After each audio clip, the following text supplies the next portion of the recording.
නෙත්තිප්ප කරන පොත් වහන්සේ අපගේ මහා කච්චායන මහරහතන් වහන්සේ ධර්මකාරණා දැක්වීම ධර්මකාරණා කියා දීම ආකාර දෙකකට සිදු කරනවා.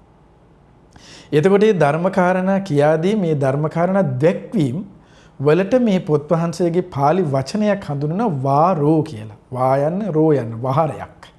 වාරෝ කියලා. එතකොට ওই වචන මතක තියාගන්න ඕනේ. ඔබ පොඩි පොතක් අරගෙන නැත්නම් ඒක මේව නෝට් එකක් විදිහට ලියාගෙන යන්න ඉදිරියට මේ කාරණවන මේ වචන ඕන වෙනවා. මේ වචන අමතක වුණොත් අපිට ඉදිරියට ඔබට මේක තේරුම් ගැනීමේ අපහසුතාවයන් වලට එන්න පුළුවන් නිසා. එතකොට නෙත්ති කියන වචනේ උන්න තේරුණා. ඊට පස්සේ නෙත්තිප්ප කරන පොත් වහන්සේගේ දැක්වීම. ඒ කියන්නේ ඉදිරිපත් කිරීම අපගේ මහරහතන් වහන්සේ ධර්මකාරණා ඉදිරිපත් කිරීම දැක්වීම ආකාර දෙකකට සිදු කරනවා. එතකොට දැක්වීම වලට ඉදිරිපත් කිරීම වලට වචනයක් තියෙනවා මොකද්ද? වහරයක් කියලා. නැත්නම් මේකේ හඳුන්වනවා වාරෝ කියලා. එතකොට මේ වාර වහරයන් දෙකක් තියෙනවා. පළවෙනි එක සංඝහ වාරෝ, දෙවෙනි එක විභාග වාරෝ කියලා. එතකොට ඔන්න මතක තියාගන්න. දැන් අපි ලියාගත්තොත් නෙත්තිප්පකරණය නෙත්ති කිව්වේ සද්ධර්මයට පමුණවනවා කියන අර්ථය.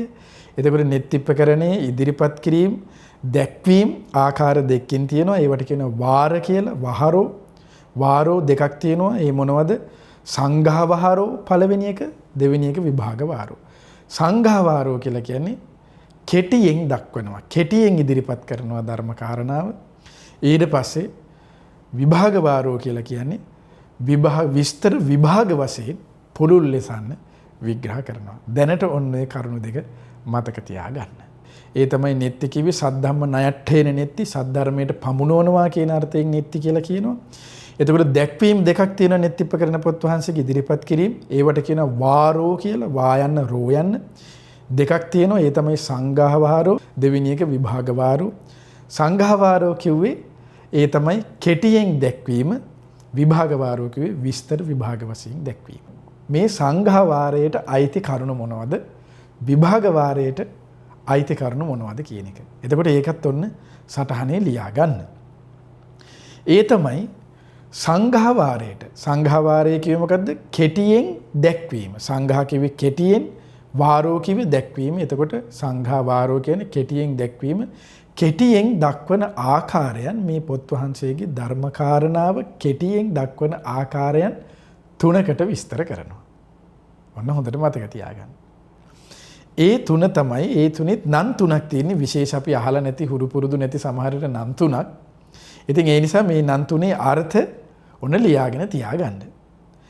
පළවෙනි එක තමයි හාර කියන වචනේ. හායන්න රයන්න හාර. හාරයන් සංඝහ වාරයේදී සංඝහ වාරෝ කියන දැක්වීමේදී කෙටියෙන් දැක්වීමේදී හාරයන් 16ක් තියෙනවා. හාර කියන වචනේ අපි තේරුම ඉගෙන ගමු. ඉස්සෙල්ලා තේරුම් ගන්න හාරයන් ඔන්න 16ක් තියෙනවා. සංඝහ වාරයේදී ඒ දැක්වීම තුනක් තියෙනවා. පළවෙනි එකට කිව්වා හාර කියලා. හාර 16ක් තියෙනවා.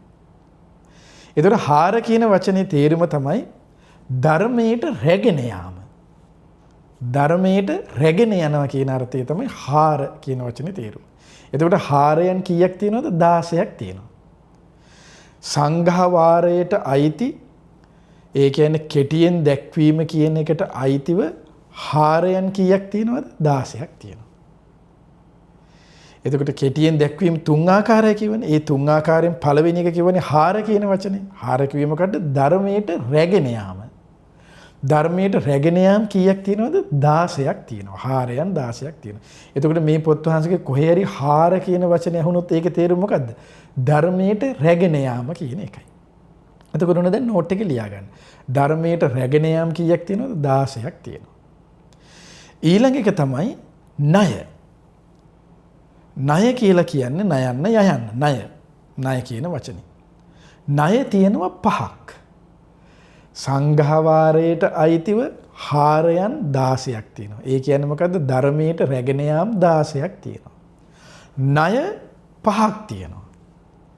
ණය කියන වචනේ මේකේ තේරුම තමයි ණය කියලා කියන්නේ සංඝහ අර දැන් හාරයන් 16ක් තිබුණනේ. ධර්මයට රැගෙන යාම 16ක්.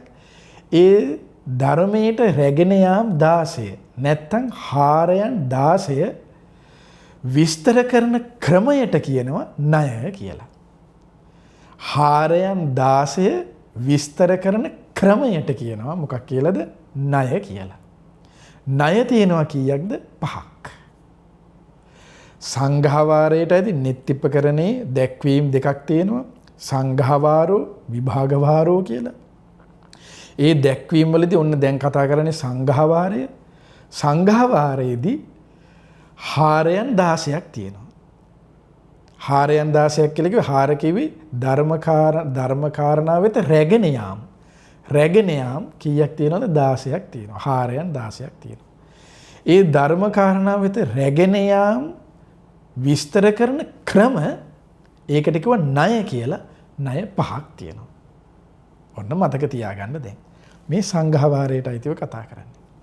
ඊට පස්සේ කරුණු 3ක් තියෙනවා කියවනේ. තුන්වෙනි එක තමයි මූලික කරුණු 18ක් තියෙනවා. මූලික කරුණු 18ක් තියෙනවා. ඔන්න සංඝාවාරයට අයිති ටික. සංඝාවාරයට කීයද? හාරයන් 16යි, ණය 5යි, මූලික කරුණු 18යි. ඔන්න කෙටියෙන් දක්වන දැන් මේ නෙත්තිපකරණ පොත් වහන්සේ කෙටියෙන් දැක්වුවොත් කෙටියෙන් කෙනෙකුට ඉගෙන ගන්නවා නම් ඉගෙන ගන්න තියෙන්නේ මොනවද? හාරයන් 16කුයි, ණය 5කුයි, මූලික කරුණු 18කුයි. එතකොට ඔන්න කෙටියෙන් දැක්වීම සංඝාවාරය. විභාගවාරයේදී එතකොට අර මේ කෙටියෙන් දක්වපු කරුණු ටික අන්න විස්තර විභාග කරනවා. ඒක කුමක්ද කියන එක ඊළඟ පාර අපි කතා කරමු.